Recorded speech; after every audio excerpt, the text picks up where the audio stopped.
Sejam bem-vindos ao nosso canal Palavra e Essência. Eu sou o Luiz Antônio Pereira, sou bacharel em teologia, sou um teólogo e sou também psicólogo, bacharel em psicologia. Aqui no nosso canal hoje nós vamos trazer uma reflexão bíblica sobre tentação. Nosso tema aqui hoje é tentação. Antes, porém, deixa eu te pedir que, se você não é inscrito no canal, que você se inscreva no canal, deixe o seu joinha ou não joinha, compartilhe nas suas redes sociais e deixe um comentário de pelo menos 6 palavras, que isso tudo ajuda o algoritmo a entender que o vídeo é relevante e a expandir ainda mais, fazendo com que mais pessoas acessem ao vídeo. E assim você estará me ajudando a expandir o reino de Deus. Nosso tema hoje é tentação. Quero deixar uma reflexão sobre tentação. Nós temos nos evangelhos, nos 3 primeiros, Mateus, Marcos e Lucas, o relato da tentação de Jesus, e nós temos uma palavra na carta de Tiago sobre tentação. Vou ler primeiro esse texto de Tiago, capítulo 1, versículo 13 e até o 15, e depois vamos ler a história da tentação de Jesus em Lucas. Tiago diz assim: ninguém ao ser tentado diga, sou tentado por Deus, porque Deus não pode ser tentado pelo diabo e ele mesmo não tenta ninguém. Ao contrário, cada um é tentado pela sua própria cobiça, quando esta o atrai e seduz. Então a cobiça, depois de haver concebido, dá à luz o pecado, e o pecado, uma vez consumado, gera a morte. Essa é a orientação da carta de Tiago. Agora eu vou ler Lucas capítulo 4, versículos do 1 até o versículo 13, que fala da tentação de Jesus. Jesus, cheio do Espírito Santo, voltou ao Jordão e foi guiado pelo mesmo Espírito no deserto, durante 40 dias, sendo tentado pelo diabo. Nada comeu naqueles dias, ao fim das quais teve fome. Então o diabo disse a Jesus: se você é o Filho de Deus, mande que essa pedra se transforme em pão. Mas Jesus lhe respondeu: está escrito, o ser humano não viverá só de pão. Então o diabo o levou para um lugar mais alto e num instante lhe mostrou todos os reinos do mundo e disse: eu lhe darei todo este poder e a glória desses reinos, porque isso me foi entregue, e posso dar a quem eu quiser. Portanto, se você me adorar, tudo isso será seu. Mas Jesus respondeu: está escrito, adore o Senhor seu Deus e preste culto somente a Ele. Então o diabo levou Jesus a Jerusalém, colocou-o sobre o pináculo do templo, ou seja, a parte mais alta do templo, na torre, e disse: se você é o Filho de Deus, jogue-se daqui, porque está escrito, aos seus anjos ele dará ordens a seu respeito para que o guardem. E eles o sustentarão nas suas mãos para que você não tropece em alguma pedra. Jesus respondeu ao diabo: também foi dito, não ponha à prova o Senhor seu Deus. Tendo concluído todas essas tentações, o diabo afastou-se de Jesus até o momento oportuno. O momento oportuno que o texto se refere aqui foi próximo à sua prisão e depois condenação e crucificação, mas próximo à sua prisão, diz que o diabo entrou em Judas Iscariotes para o trair.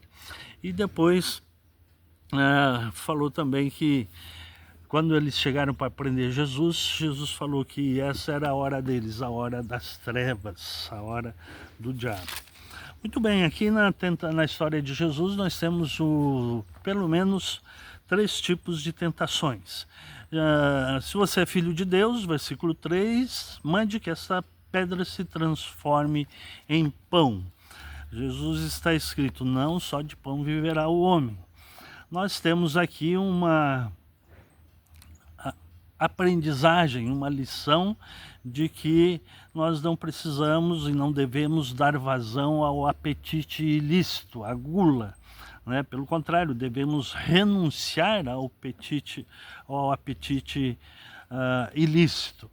Essa é a questão que fica aqui nessa tentação de Jesus.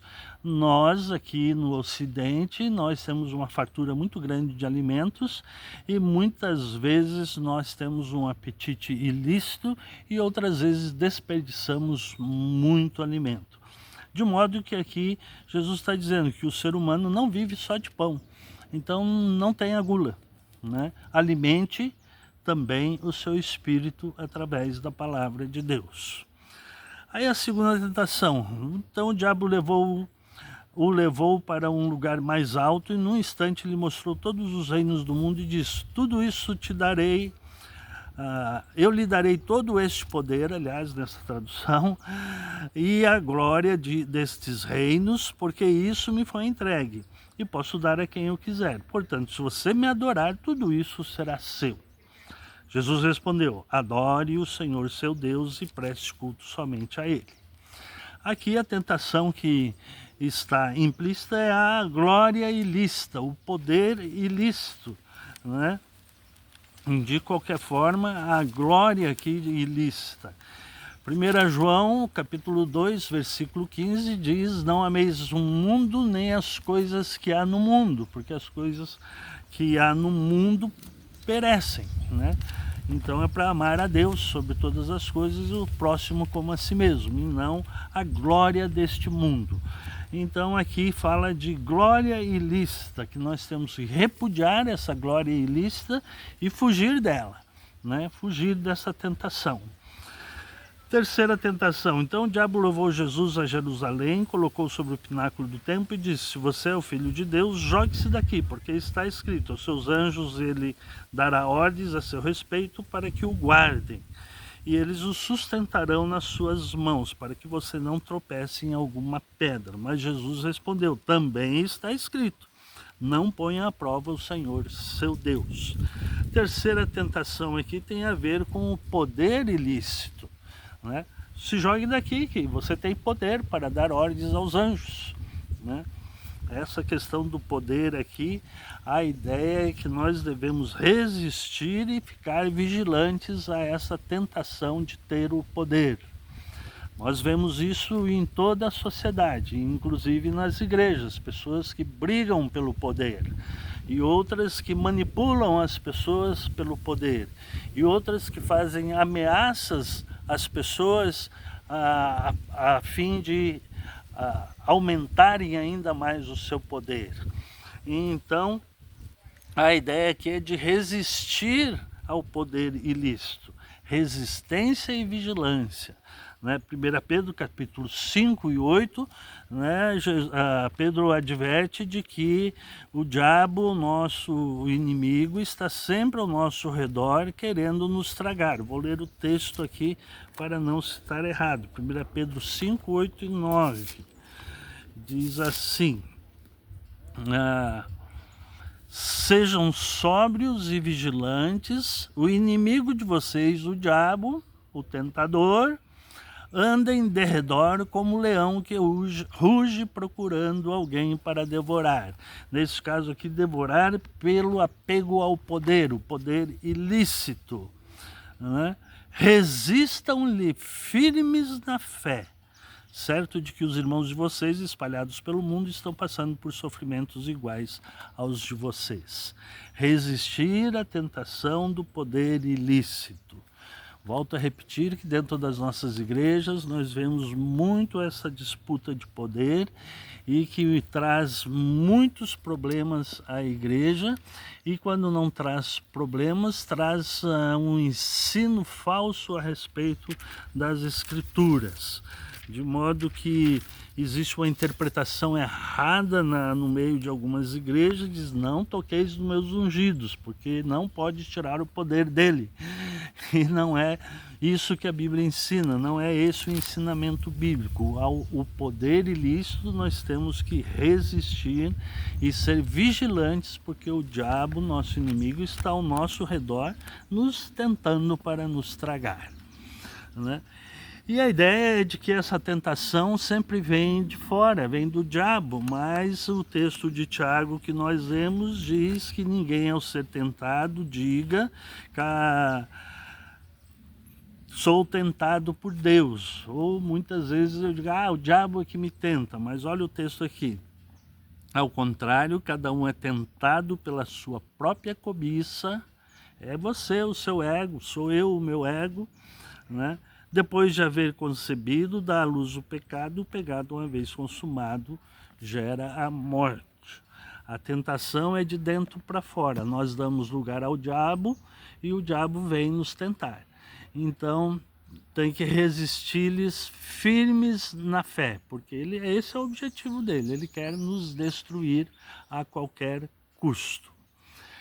Fique atento, fique alerta. Não se deixe cair em tentação. A oração do Pai Nosso: não nos deixes cair em tentação, mas livrai-nos do mal.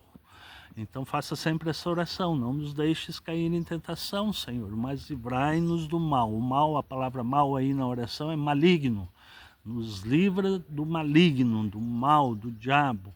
E se você percebe que o diabo está usando algum aspecto, seja da sua vida, seja da vida de outras pessoas, para tentar você, fica esperto e resista firmes na fé, que é essa a recomendação de Pedro. O diabo vai querer sempre nos tentar.